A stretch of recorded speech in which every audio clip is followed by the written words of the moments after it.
Good evening, Chiefs Kingdom, and happy holidays from a heart of football country here in Kansas City, Missouri.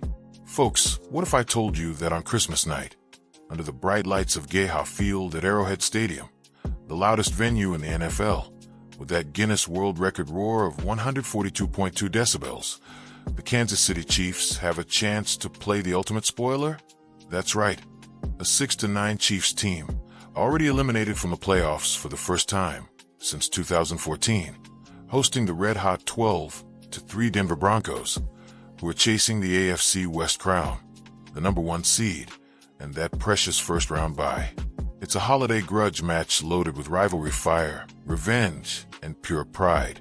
Buckle up, we're diving into this Christmas showdown on Prime Video, kicking off at 7:15 p.m. Central Time. Let's set the scene. Back in May, when the schedule dropped, this looked like a potential division-deciding thriller late in the year. Arrowhead packed with red, playoff implications on the line, maybe even Patrick Mahomes carving up defenses like a holiday turkey. But oh, how the script flipped. The Chiefs, coming off 3 straight Super Bowl appearances and back-to-back titles, have endured a brutal 2025 campaign, marked by injuries, inconsistency, and heartbreak. They're sitting at 6-9 after 4 straight losses, including a tough 26-9 defeat to the Titans last Sunday. Meanwhile, the Broncos are soaring at 12-3, leading the AFC West and the entire conference, with everything to play for. Clinch the division outright with a win, plus some help. Lock in home field advantage, and rest up for a deep playoff run. But here's the beauty of NFL football, especially in the AFC West. Rivalries like this one with the Broncos, dating back to the old AFL days in 1960, never lacked juice. Remember that stinging 22-19 loss in Denver back on November 16th? The Chiefs led late, but couldn't close it out. That one's still fresh, and you better believe the players haven't forgotten. Defensive coordinator Steve Spagnuolo, affectionately known as Spags, put it perfectly this week. He's chasing that post-win locker room feeling, no matter the opponent or the date. "I've been in this league a long time," Spags said. "And to me, the best moment is every time we win a game and we're in the locker room and we'll hug each other. That to me, that's special. And on Christmas, against a division foe trying to celebrate on our turf, yeah, that's extra motivation." Now, let's talk about the man under center for the Chiefs, third-string quarterback Chris Oladikin, making his first NFL start. Can you imagine? A guy who's been grinding on the practice squad for years, winning Super Bowl rings as a backup in 23 and 24, now getting the nod on national TV. Christmas night, with family in town. Oladikin stepped in last week against Tennessee after backup Gardner Minshew went down with a knee injury, on top of Mahomes' season-ending torn ACL from Week 15.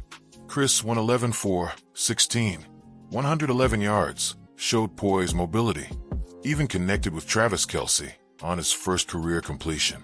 He said it himself. That'd be great. It'd be a great Christmas, that's for sure. It'd make the mood a lot lighter at home after the game. But he's not taking it lightly. We're facing a great opponent in Denver, one of the best teams in the league right now. We've definitely got our hands full. In depth, folks, this Broncos team is no joke. They're balanced on both sides. Stout defense that can pressure quarterbacks, and an offense clicking under Sean Payton. Compare that to the Chiefs' struggles this year. We've seen flashes, Xavier Worthy bringing speed, Chris Jones anchoring the D-line like the legend Derek Thomas once did in the 90s, sacking QBs and disrupting everything. But injuries piled up. Mahomes out rehabbing that ACL, he's already attacking recovery.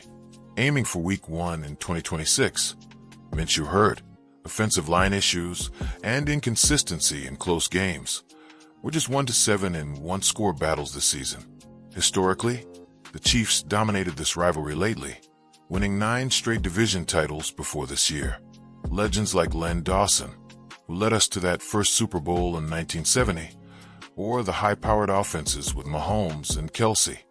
These moments built Chiefs Kingdom. Arrowhead's legacy, those iconic red C's, the tailgates, it's all about resilience. Statistically, Denver's rolling. 12 wins already, best start since the Peyton Manning era.